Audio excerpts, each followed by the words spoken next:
Okay, Gabby, we are in Stouffville, Ontario, home of the Stouffville Spirit, and we are in the Stouffville Spirit dressing room. More on the team and the town in a couple of seconds. This is my hometown. This is my hometown junior team, the Stouffville Spirit.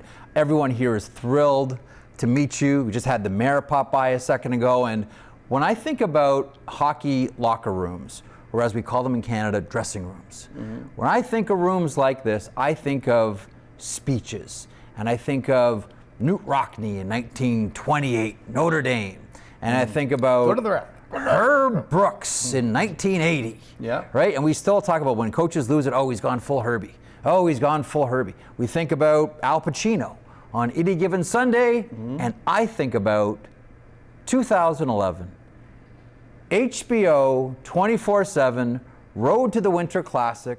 Your Washington Capitals are on an 8-game losing streak.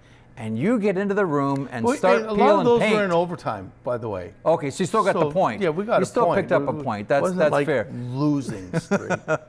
But coaches will tell you, you walk out of the rink feeling like you lost. Oh, 100%. What's the backstory on that one? I mean, that speech is a legendary one. Well, you know what?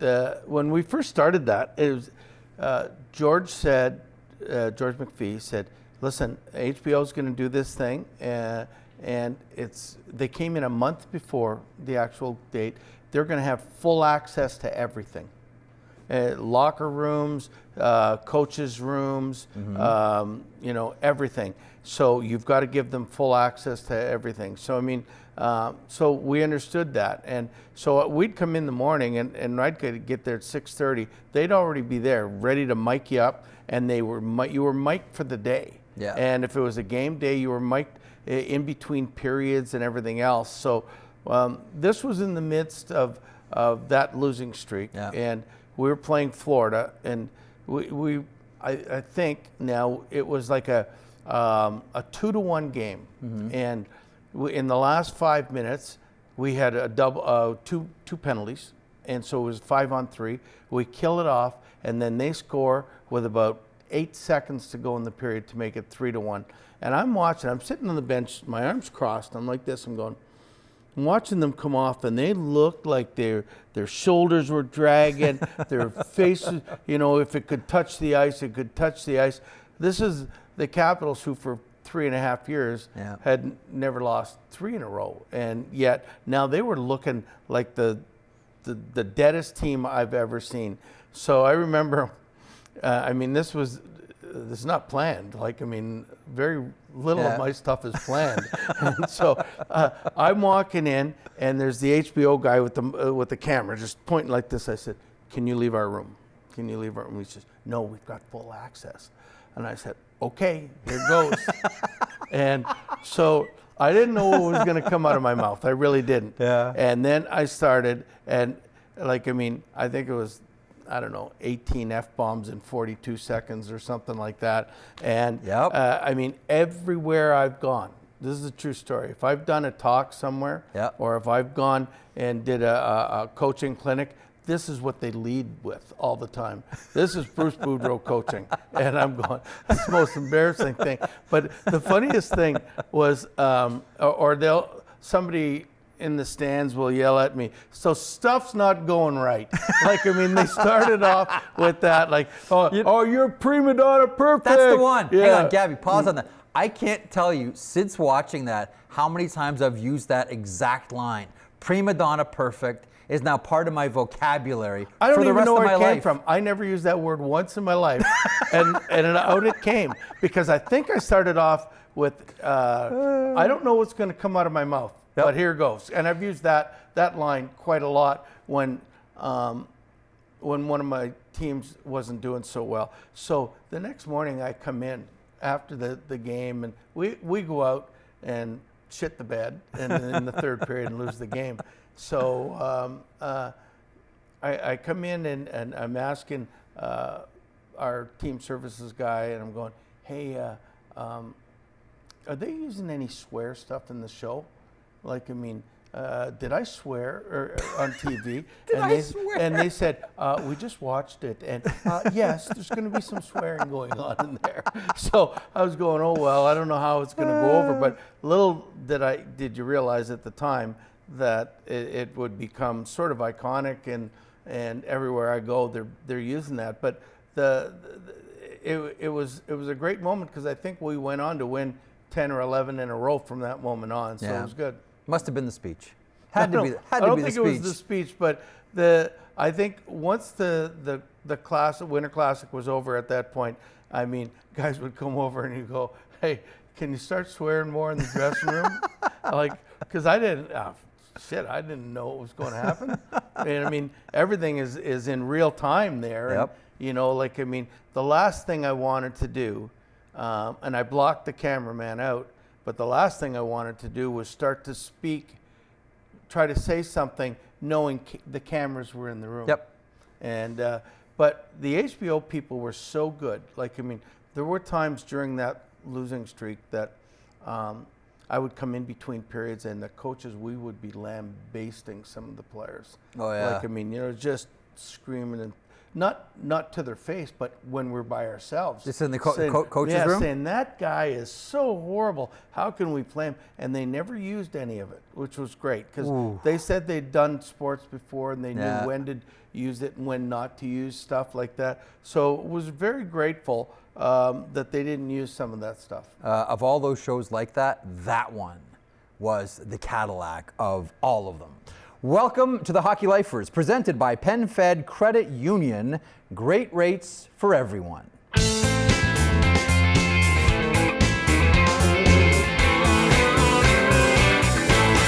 Okay, Gabby, here we are inside the Stouffville Spirit dressing room, locker room.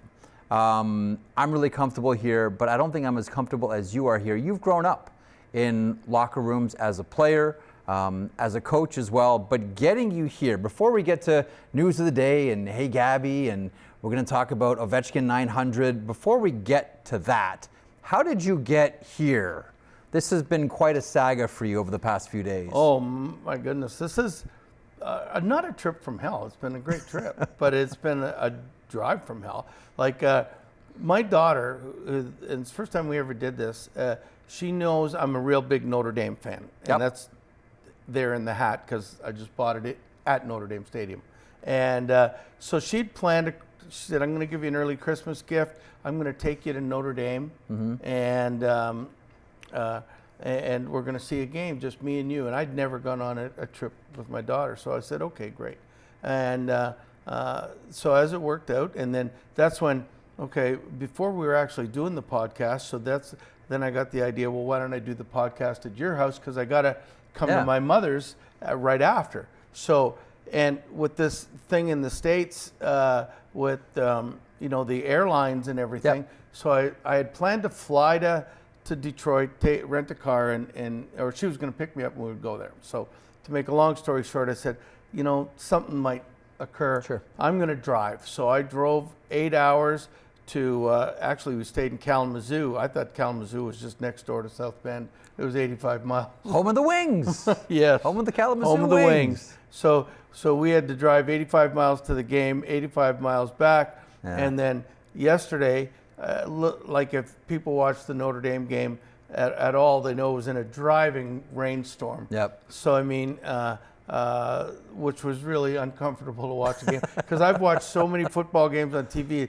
and watching the rain and going, how can these idiots be sitting in the stands? Yeah, that's you now. Yeah, now I'm part of the idiot group. So it's but then all day yesterday was a snowstorm from South Bend right to Toronto, and it's still snowing here this morning. So you're white knuckling it the whole way. And then I'll go to my mom's for a couple of days, then I got to drive back to Hershey. So it'll be about 25 hours in the car in 3 days.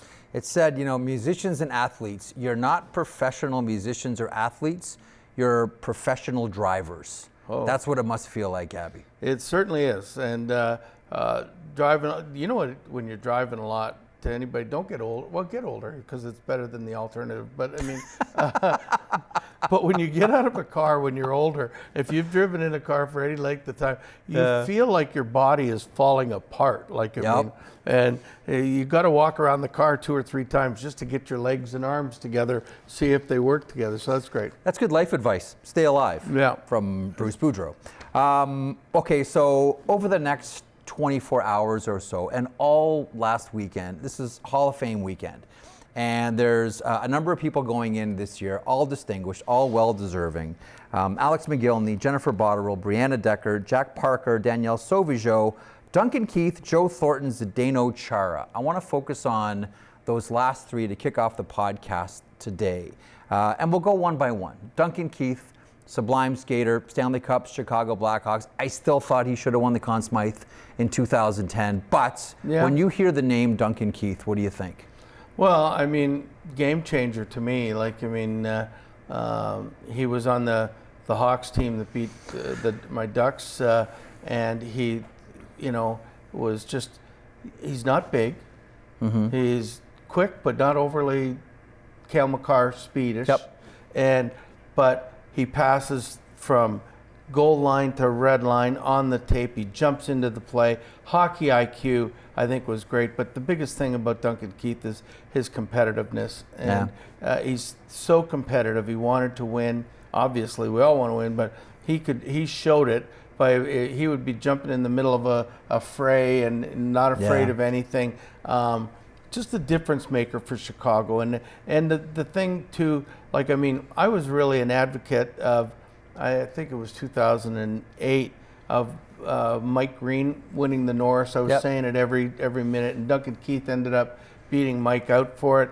But I didn't realize, because we'd only played Chicago a couple times, how good Duncan was defensively. And I think that was the difference. Mike he scored 30 goals, but he wasn't as good anywhere near as Duncan Keith was defensively. And I think that was the reason that he beat him. But when you see him play, you understand what it means. Like, I mean, 3 Stanley Cups, Conn Smythe, 2 Norrises, numerous World Championship teams. It's like, keep going. The accolades are many. The accolades are there. So, very well warranted. I didn't know him personally, but would have liked to have had him on my team. Someone else who I'm sure you would have liked to have had on your team, and we're going to get to Joe Thornton here in a second, but Zdeno Chara. When you talk about game changers, I can still recall talking to Stan Butler, who had Zdeno Chara Jr. in Prince George, and he kind of said, I don't know what we have here. This guy's a giant, and when he fought, it was frightening, and he had never fought on skates before.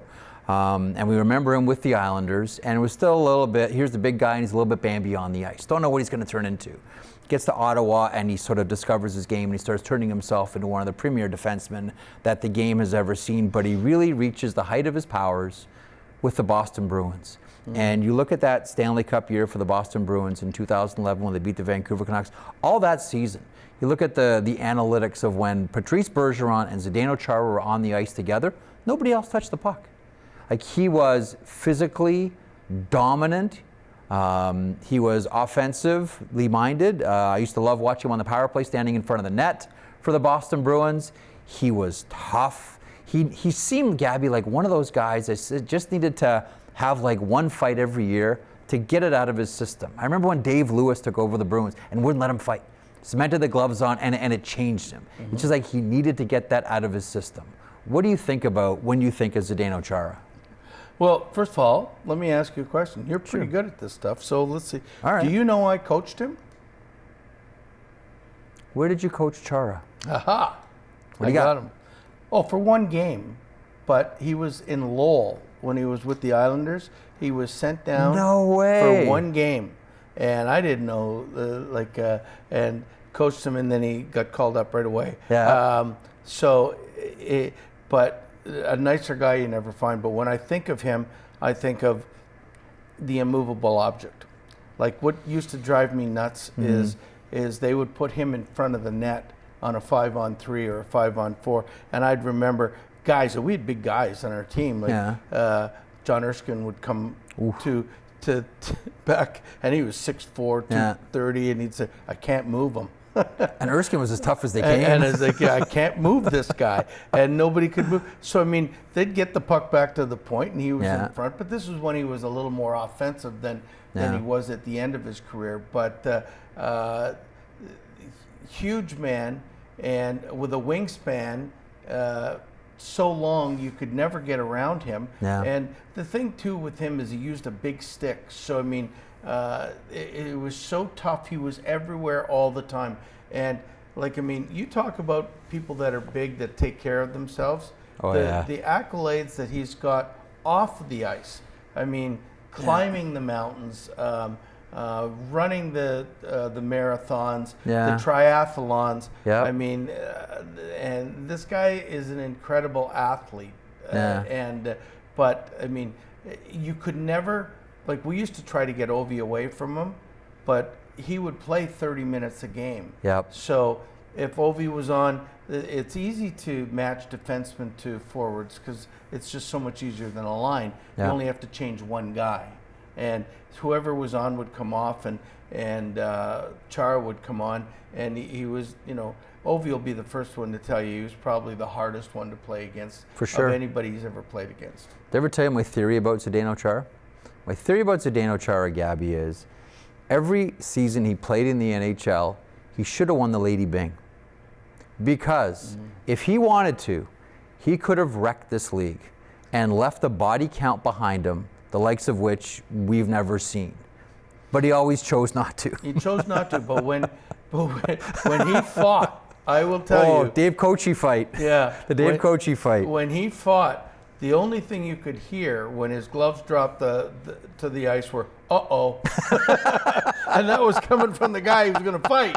Because, man, he was an imposing figure. Yeah, no, and it's funny, too, because after he popped in the NHL, all of a sudden, like, he got a lot of large defenseman contracts in the NHL, much like, you know, Eric Lindros pops with the Philadelphia Flyers, and next thing you know, Chris Gratton's getting offer sheeted, and Chris Gratton's getting massive contracts because everybody wanted a big center who could move his feet. Everybody wanted their Chara after Chara popped in the NHL. There's only one Chara. There's only one Chara. You know, and that's the thing. If you can, I mean, if you could get somebody 6'8" that could play any sport that he wanted to. Yeah. I don't think it's the perfect size. I mean, I think if you want to play every sport, I think 6'5" would be that you can play basketball, baseball. You look at the World Series, how those big pitchers, young pitchers, could throw the ball, and football as a quarterback, you want to be big, and hockey would be great. So if you could be, but he was more than a hockey player. He was an ambassador. He was. He did everything for the game, and if you see him now, he looks like he was 21, like he's in that kind of shape. You can light matches off the guy. Still in fantastic shape. Joe Thornton. You know, there are a lot of players in the history of the NHL that are part of a club that nobody wants to be part of, and that is the best players to never win the Stanley Cup. And we'll think about Marcel Dion, and we'll think about Gilbert Perreault, and we'll think about Jerome McGinley, and we'll think about Henrik Lundqvist, and we'll think about Joe Thornton. Like, I've always said to myself, I just wish Joe Thornton would have won once, at least once. Maybe the best passer of his era, him and Mark Savard dueling every year. Your thoughts on Joe Thornton? Well, it's funny. I start off with, at the game last night, my son went to the game, and they sent me a picture of him and Joe and my two grandkids together, which I thought was such a great picture. And because Joe was the GM when I was coaching the Spangler Cup, and I'd never met him, but I mean, a better person, more, I don't know what the word is, gregarious? 100% gregarious. You know, you know, like, I mean, sit and talk to you about hockey for hours, and that was great. But when I played against him, we would have the thing on the wall is you have to take time and space away from him if you want to win. So I mean, you couldn't let him go to the blue line and curl and look. If you gave him the space, he was going to make the pass. You couldn't let him have the puck behind the net. You had to force him out on his backhand all the time. So all the young guys, you know, you wouldn't just force him onto the forehand because he'd be looking and making the play. You force him out his backhand all the time. If you didn't do it, he was going to have 2 assists for the night. Sure. But if you did this successfully, you would beat San Jose. And this was mostly with San Jose because, I mean, when I was in Washington, you'd play them twice a year. But when we were in Anaheim, you're playing them, you know, every preseason game potentially in the playoffs and 5 games during the regular season. So, he was just one of those guys that a little bit like he wasn't a great skater. So that's why you had to get on him, because he did everything else well. And like, I mean, I still remember, was it him and Iginla that fought in the playoffs? Ryan Getzlaf. Or yeah, like, I mean, Iginla was Lecavalier. That's what you're thinking of. It was Lecavalier. That's the one. Getzlaf and Thornton off the draw. Yes, off the draw. Yes, and both big men. Yeah. Both leaders, and both guys that willing to drop their gloves against each other. And I had so much respect for Joe. I wish he would have shaved, but that's here and there. I'm just that kind of guy. Let me throw an idea your way. I'm always curious about what longtime hockey people think about this idea for the Hall of Fame. So basketball does this. How would you feel about the Hockey Hall of Fame, who right now inducts people, players, builders, etc.? How would you feel if the Hall of Fame introduced another category, and that was teams? Hockey is a team sport. The Hall of Fame celebrates individuality.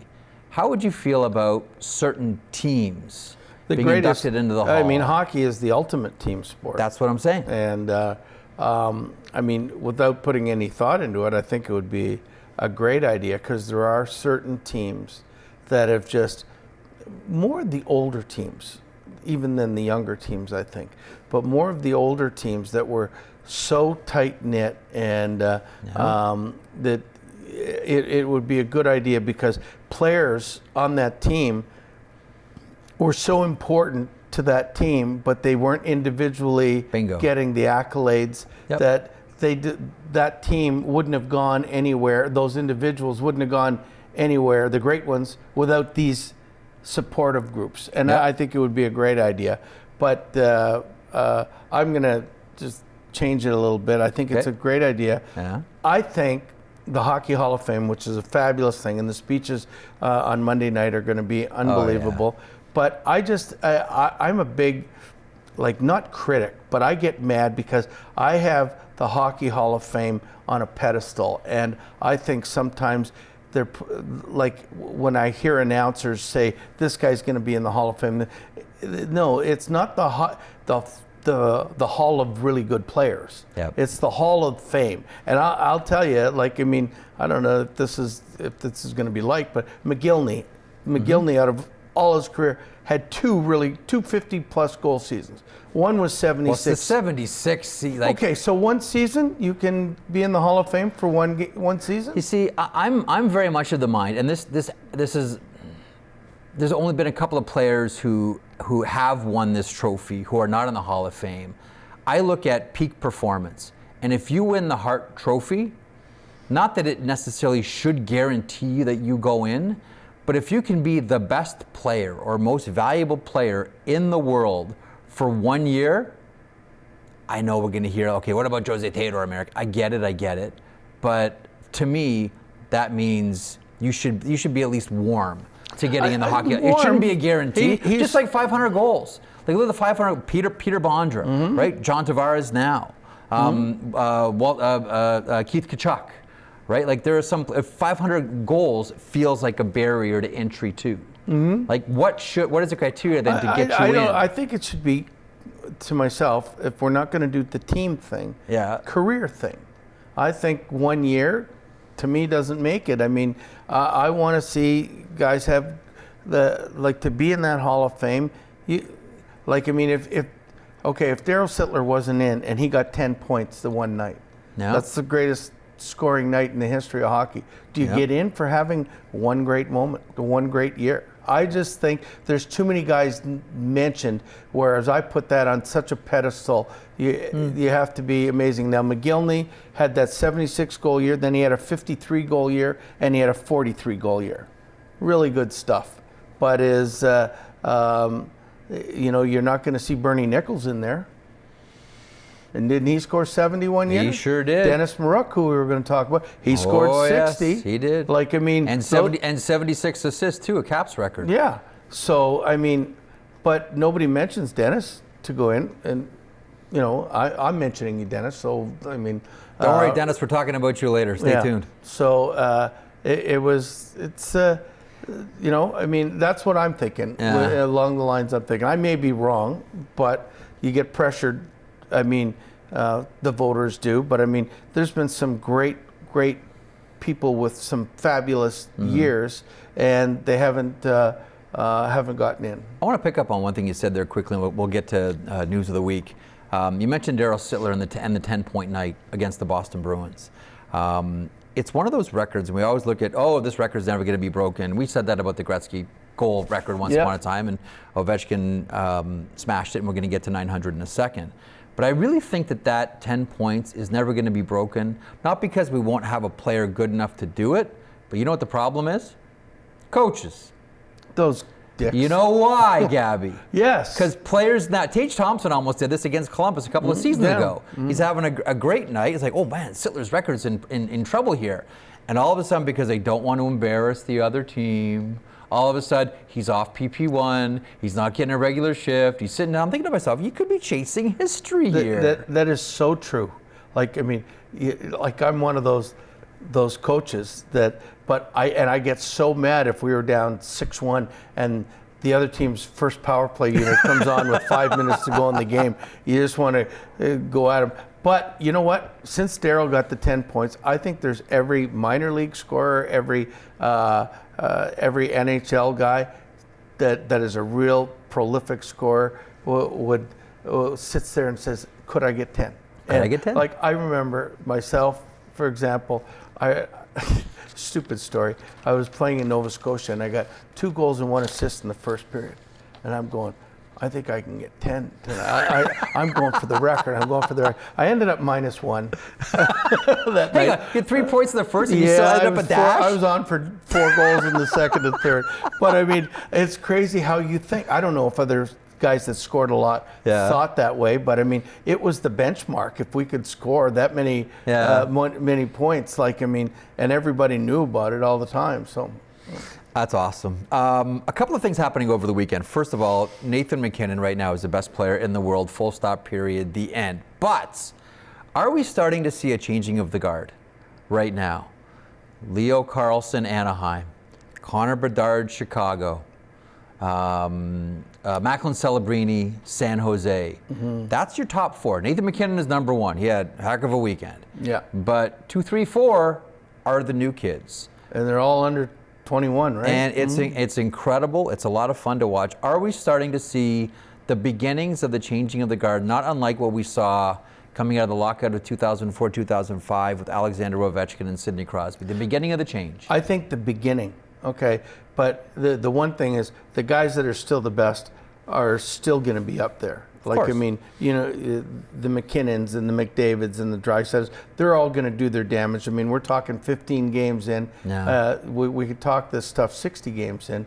Then I'll really say it. But I'm really happy for Connor Bedard because I was getting really down on him because of the what had you know, the talk before he arrived, was like the hype was insane. But yeah, the hype was insane. So I mean, so to see him up there is great. Macklin Celebrini, I just think he's great. I mean, to me, he's Sidney Crosby 20 years ago. Two-way. They can Two-way play both player, ends of the ice, can skate, make plays, and you know, do those things. So, and you know, the guys you're never going to hear about are the guys in Anaheim because there's just not enough media attention. Leo Carlson's been fantastic. Leo Carlson has been Carter great. Gauthier has been tremendous. Bennett, whatever his name is, Schminke or Beckett Seneca. Beckett Seneca. What did I call him? Schminke. Beckett Seneca. Yeah, he's been tremendous. He was surprised to make the team. That surprised a lot of people that he made this Ducks team that's loaded with vets and young stars. So I mean, I think the younger players, like in a lot of sports, are really coming on and are so much ahead of the game now as it were even 20 years ago when you were coming into the league. There was a little growth that you had to do. They're ready. There's so many. They're physically, a lot of them ready, and but skills-wise, they're ready. For sure. I want to get to Ovechkin 900 in 1 second, but one more thought here.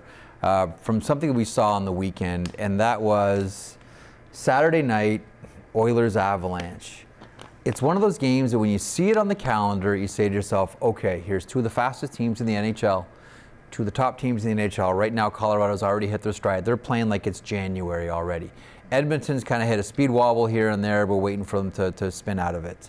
But here we go. Oilers, Avalanche, Saturday night. Don't call. Don't, like, for 2.5 hours, don't try to get in touch with me because I'm watching this game. My car snaps in too early and the road is on. I could have phoned you after 20 minutes. 9-1. Like, oh yeah, Gab, what's going on, pal? Yeah. 9-1 at a major disappointment. Oilers continue to be in some disarray to kick off the season. How did you see that game? First of all, Avalanche are incredible right now. Well, you can stop right there. This is the first year since they won the Cup that they've got nobody hurt. Like every year, you look back at how many hurts they had. Landeskog missed the year. Josh Manson was always out. Yeah. Nikolishin or Nikushkin was out last year. Valerian Nikushkin. Yeah, and so I mean, now they got all these guys back, and they're all healthy, and McKinnon is playing on a different level. Makar was out even early last year too. So I mean, but. The goaltending Wedgwood's been excellent. Has been really good. Yeah. So I mean, I'm not surprised with Colorado saying, "Okay, we're ready to go this year. We're ready to play." But what McKinnon's doing is it's not 2 points a game or anything. He's going beyond that right now. He had 2 games this weekend or 3 games this weekend with 9 points. He's just snapping it in like crazy. Like he had 5 points last night. He was in on all 5 goals against Vancouver. Yeah. So I mean. Couldn't have happened any better. That's okay. Sorry about that. I know you enjoyed that fight. It was overtime too. It was dramatic as well. That was a lot of fun to watch. Okay, let's rewind to last week here. Haven't got your thoughts on this one yet. Alexander Ovechkin is now Mr. 900. 900 goals, Gabby, and stealing some of the heat from the moment was Jordan Binnington, who tries to abscond with the puck. Now, when I think of people stealing pucks, I think of Pat Stapleton in '72. Mm-hmm. I think of Chris Pronger in 2010. Those are the two big. Darryl Sador, 1993. The dying moments. Montreal Canadiens are about to win the Stanley Cup. Darryl Sador skates behind the Kings net. Kelly Rudy stops the puck. He grabs it. 5, 4, 3, 2, 1, and he flips the puck up in the stands. No one's getting that puck. That puck exists somewhere. It has the potential of a great hockey documentary to try to find the puck that Darryl Sador fired up into the stands at the old Montreal Forum. Before I get your thoughts on 900, your thoughts on Jordan Binnington trying to swipe a puck. I think it's novel, but in the heat of the game, how you can think, this is premeditated. Like if he scores on me, I'm picking this puck up. Stealing the puck. I'm stealing the puck myself. And like, I mean, so for all those people that think that hockey players or athletes don't read the papers or don't listen to the news, everybody knew that 900 was on, and he hadn't scored a real goal this year. Like, I mean, he scored 2 off faceoffs. Yeah. And so you knew it was coming at some point. Yep. St. Louis was giving up a lot of goals. Binnington wasn't anywhere near as sharp as he could have been. And so I could see him thinking that. I don't know him personally, but I mean, goalies can be a little bit of jokesters too, right? Sure. And like I like how he said, "Oh yeah, I was planning on giving it back, but it was a joke." Listen, if they score on me, I would. That's the last thing I'm thinking of, because you're down, you're losing, and they score, and you've been losing. But it makes for a great story. But I thought the better story was one of Alex's first goals was that goal in Phoenix where he went behind his back and on his back and he's spinning. This was sort of like the junior version, like on a backhand at a weird angle, like from the toe of the stick, putting it in, loafs it at the net. So, but the greatest thing about that goal was, and if you think that these things don't bother you when you're a great player, is you don't see him the relief coming out of his eyes too much when he scores a goal. It's like you saw it on when he broke Gretzky's record, but I think the pressure was getting to him. You could see the smile on his face. He was just so exuberant, so happy. Yeah. Like, I mean, he didn't want to make it look like a celebration like the 895 goal, but at the same time, you knew when he got to the bench and all the guys came around him on the bench that it was something really special for him. You know, again, I'll come back to, like we just mentioned, with the Sittler record, and I don't know where, none of us know where Ovechkin's going to end up for career goals, but it's going to be incredible. This is one where, once again, I'm saying I don't know that this is a record that will ever be caught. You know, Jason Gregor and Mike Rupp on DFO Rundown podcast last Friday were talking about this. One of the things about Ovechkin, well, first of all, sublime shot, incredible release, all the things we heard about Ovechkin. But the fact that he doesn't get hurt, which has allowed him to stay in all these games, I don't know how you can replicate that type of career. You can't. I mean, let's think about it. I mean, are there players going to want to play 20 years in the NHL anymore? But this is 80 games at 18 years. Like this is his 20th year, but you have to get 80 games in. 82. 82 Next year, 84. In, but I'm just saying, you guys score 50 goals a year for 18 years. Yeah. So, like, I mean, with the way the money is, when you get into your 30s and high 30s, your body it's not the body during the game, it's the training in the summer to prepare for the game. I was 38 in my final year, and the hardest thing for me to do, obviously look at it, was training, but I mean it's the will to train, the will to do all of those things, and he did it. So your question, will it ever get done again? I don't know. I can't see it. I just think you know, like, it'll be long after I'm gone, you know. I mean, if it does get done, but I mean, nobody thought it was going to beat Wayne. You know, his thing, and Alex did it, and he did it because he never got hurt. He kept scoring. Last year was so remarkable. 44 goals. He had a broken leg and missed 17 games with a broken leg in the middle of the season. Oh no, it's like he went to Lourdes and bathed in holy water and came back, and all of a sudden he's all healed up and he's great. That's the most unbelievable thing going. Like, I mean, and I can't see it. I can't see it happening, but I keep saying, well, you know, you never say never, because you never know who's going to come in. We keep hearing about the wonder kids, the next wonder kid coming, but and the game changes so much with with not only the speed, but the rules seem to change every now and again, and the goaltenders get bigger, make it harder to score. If they ever make the nets bigger. Like, say they went and added another foot to the net, then maybe somebody could score 75 goals in a year. But I don't see it. You know what, though? You know what's interesting about that? When's the last time? Because remember, that conversation used to dominate the headlines.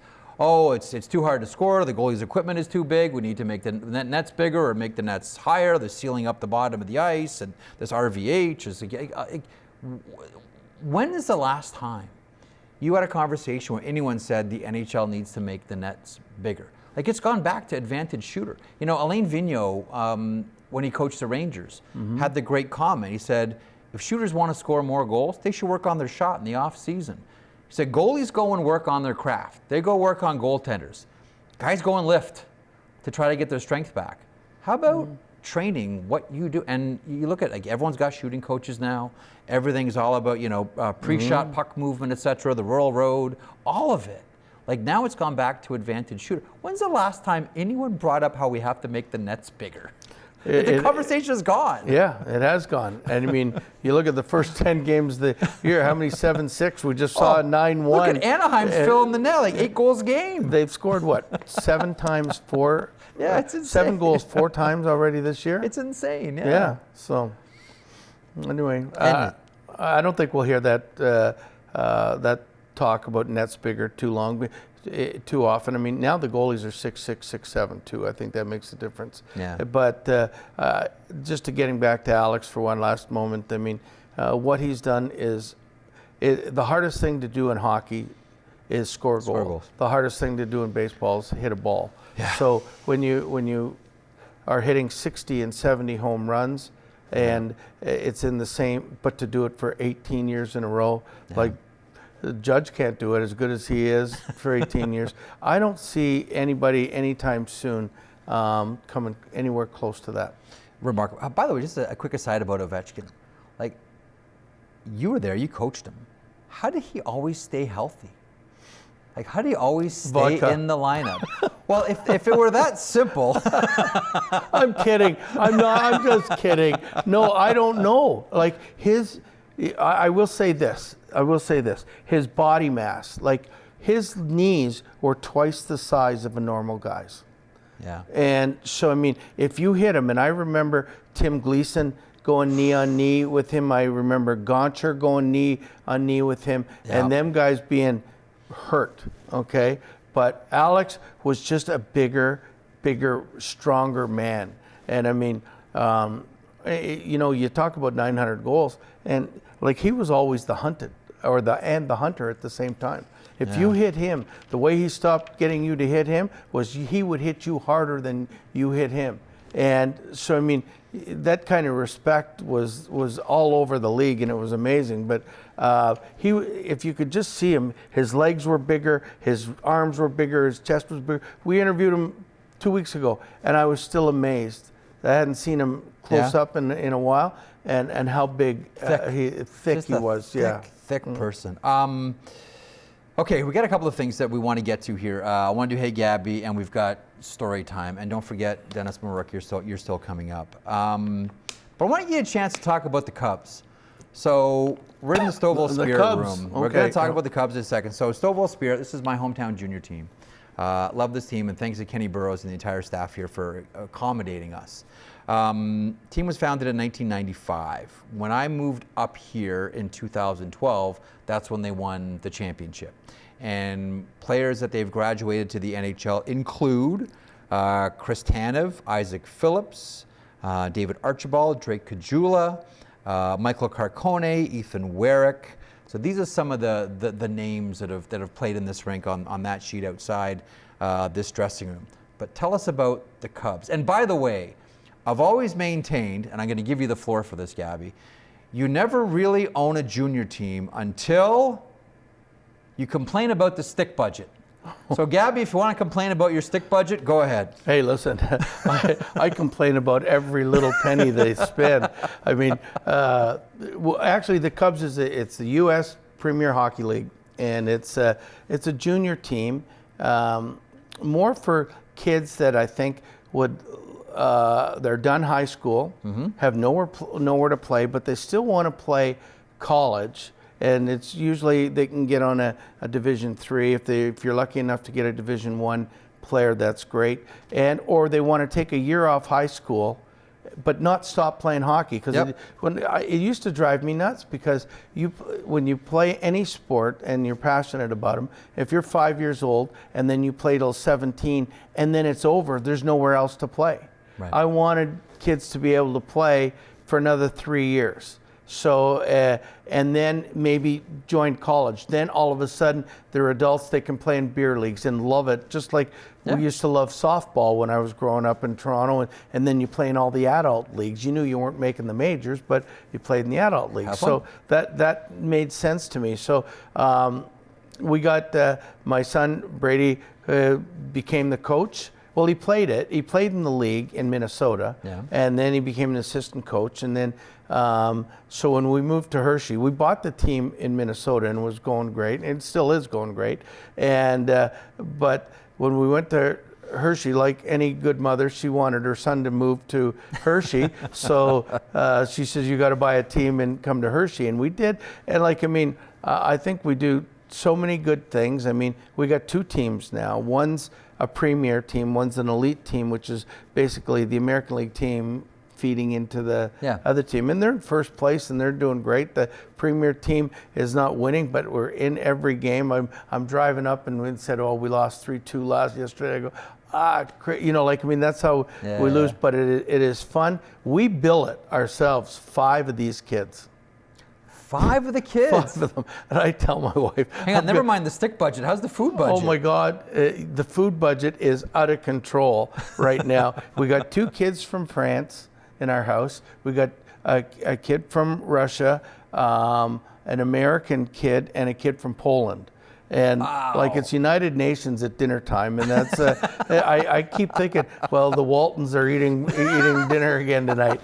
But I mean, it's really fun. Like I mean, when the kids look like they're having a good time, if we can grow the sport, then I think it's great. That's awesome. You know, so I mean, it's a love. I love going to the games. I mean, we get maybe 300 to 500 people, depending on the thing. Yeah. Obviously, we'd love to have more, but I mean, this year.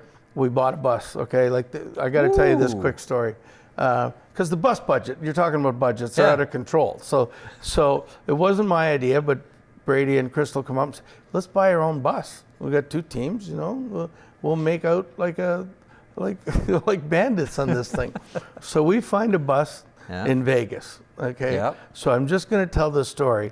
I mean, you're not buying a new bus. We can't, you know, so we Pull buy some money off the tree, Gabby. Yeah, Come on, I'll buy a bus. So we buy a bus. She said, I got it's like the guy in Slapshot says, got a pretty good deal on on these kids. Good deal on those boys. Say they show a lot of promise. So I got to find, like I talked to my friend at Hershey, and he says, well, we can park it in the Hershey lot here. So the bus is coming from Vegas. I said, I'll meet you there. Yeah. Okay. Drive you to the hotel, blah, blah, blah. And so the bus is coming into the parking lot, and I see it down the road coming, and it's getting closer, and then all of a sudden I hear, and so I'm going, oh my God, that's my bus. It's staggering into the lot. So I'm going, and as soon as the guy opens the door, he goes, this bus might need some TLC. I'm going, oh my God, what have we got ourselves into? So we get it all done up, and it looks beautiful, and like we've got PenFed, who's our biggest sponsor, by the way, is on the side of the bus, and Hershey Cubs, we're looking forward. The bus driver, the first time, runs into something, and the hubcaps fall off. Oh no, Gabby! So he gets into an accident. The next time we go to we're going playing in Potomac. He does something and he says, I can't drive the bus because they didn't fix it properly the first time. So I had to Uber all the kids home from D.C. And Ubers can get expensive. So the bus has been an experience.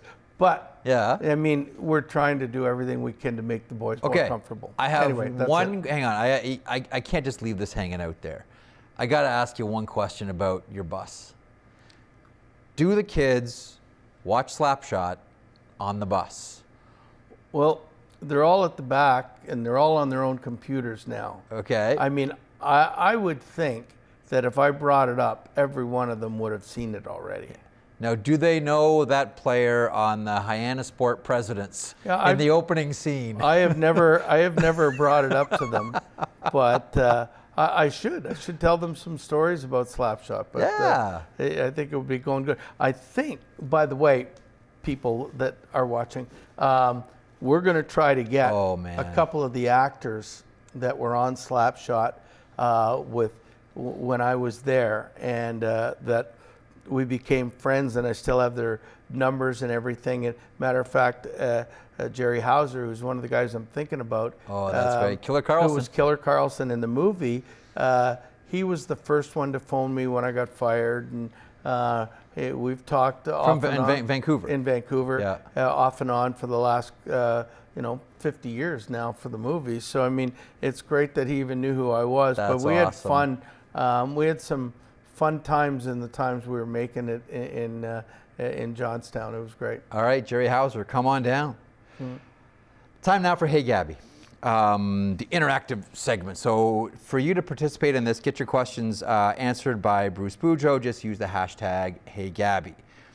This comes to us, we're sticking with minor league theme here, from Sean. Hey Gabby, what was, or what is, your favorite minor league arena? Ooh. Well, I know one of them that isn't. the first, we didn't want to play ever in Binghamton. It was like like 100 by 100. Like, I mean, it was so small. And back then, well, that's where Ty Domi started and Rudy Postchek and all these. Oh, Rudy Postchek. And wow. there was about 10 big guys on their team, and there was nowhere to go. So you just didn't want to go anywhere. I loved playing in Baltimore when we had a great team in the old arena. It's still there. Skipjack's rank, yeah, it's been there since early 20s, I think. It's been forever. It's been there forever. But that was fun. And but probably the best place that I played was Fort Wayne, because we put 8,000 people in every game, and they were loud as all get out. And the first year we were there, and I had John Anderson, brought him in, and there was new ownership, and we sold the arena sold out every game, and we went to the finals. Was the most fun. But the most fun about that is the boards were boards that would really bend back. Fans love that. Fans adore that. They were almost in the fan seat, but they wouldn't hurt. You look at some of the glass boards now, they're like so solid, and this is why guys get hurt. And I wish they were ones that gave a little bit. Because they did that, I think it would really, cut down on the injuries. But I thought Fort Wayne. Hey, listen, when I coached Hershey was great. Of course. But in the minors, when we first went to Nova Scotia, Halifax had a big 10,000. They still there have the Halifax arena. It was 10,000 seats. That was a fun place to play. But back in the 70s and 80s, for the most part, the minor league arenas were smaller arenas, 5,000 seats in that. Now you're getting into some that have 8,000, 10,000. Fort Wayne expanded; they have 11,000 seats that they could put in, and they sell that out still quite often. Hershey sells out almost every night at 10,000 plus. Well, Hershey's the Cadillac franchise. For that league. It's amazing what they've done. What Doug Yanks did, and Brian Helmer after him, and Chris Patrick when they were in charge of all of these things were so great. I mean, from 2007 till this date right now, I mean, Hershey has always been not only in the playoffs, but they've won 5 Calder Cups, I think, since that day. So, I mean, it's been incredible. Yeah, it really has. Okay, story time. We finish every podcast with a story. This is unrehearsed. I just throw a name at Gabby, although we've kind of teased it earlier, and you just empty the vault. So empty the vault today on what you know about someone you would have played with in junior hockey with Markham Waxers and then Toronto Marlboros. Dennis Maruk, 60 goals with the Caps. Hey, one of the greatest Caps of all time. 60 goals, 135 points the one year. And we grew up, and we were rivals amongst each other like there was no tomorrow. You were we played on the same team, and we were rivals. But I mean, the year we were in Markham together, we had I think the best junior B team maybe in history. I mean, almost everybody played in the NHL. Our goaltenders were Mike Palmatier and Mike Liut. We had Wayne Dillon, Dennis Maruk. What a shooter. Yeah, Wayne Dillon, first round pick to the Rangers, Dennis Maruk, myself, and another guy, John Stewart, who ended up playing in the WHA but went to Bowling Green. And so, I mean, and there was just strength all the way through the lineup. So the first story I'll tell about Dennis, and we wanted to be the best. And coming into the last game of the season, me and Dennis were second and third in the league in scoring. Ooh. And we had such a good team. We were playing a bad team. As to your point earlier, coaches, they put us on the same line together to see if we could get the scoring championship. So we needed 7 points each. Okay. But we ended up winning 14-2 or something. Oh, okay. Okay. So we're down near the end of the game, and we're now 1 point behind this guy. We have a 2-on-1, and pass to Dennis. Dennis scores, and so now we're all tied. Okay, And so there's still about 5 minutes left in the game. So we know we're going to have at least 1 or 2 more shifts. Did you stop passing to Dennis? No, hold on, hold on. Okay, so All the right. next time coming down the ice, we got another 2-on-1. I've got the puck. Yeah. It's like I go behind the net because Dennis hasn't caught up to me. And I wait, I go behind the net, wait till he comes in front of the net, I pass it to him, boom, he scores again. Now we're both 1-2 in the league in scoring, okay? And so now we're playing in the last minute and we've got a 2-on-1. Dennis fakes the pass to me and shoots it, and he scores, so he wins the scoring championship. So After you fed him with 2. I fed him, and I've given him crap for that over the years. But the better story of how things happen in the world, Yeah. and me and Dennis are at the forefront of this, was that summer, Mark Howe was going to play for it with his brother Marty in the Marlies. So they had to make a trade. So I got a call one night. Frank Bonello, who was the manager, says, "Bruce, can you come to my office?" So this was 24 hours before the draft, I guess, the junior draft. I didn't know much about it. But me and my dad went down and he said, "We've traded you to the London Knights for Mark Howe." And I went, I didn't never wanted to leave Toronto, wanted to be a Leaf. So I went home and was pretty discouraged. 2 days later, I get a call from Frank, and he comes down and he says, "Listen, they ruled the trade illegal, okay, because it was within 24 hours of the draft.